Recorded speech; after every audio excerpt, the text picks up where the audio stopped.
In this lesson, I want to very quickly make a single important point. Ideally, SEO starts before you build your site. It may be too late, of course. Perhaps you've had a site for a long time and are only now thinking about SEO. If so, that's the way it is. But I often run into potential clients who contact me looking for SEO consulting, but then say to me, "We've only just begun building our site. We'll call you when we've finished." No, too late.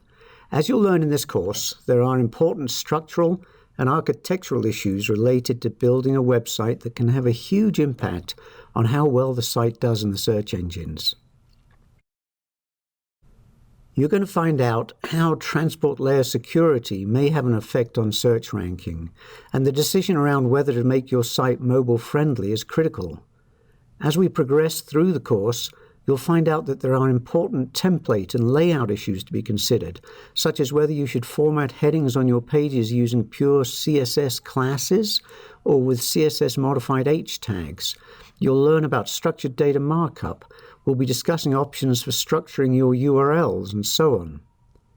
You don't want to make these decisions twice. To make a bad decision first, then have to come back and fix it later.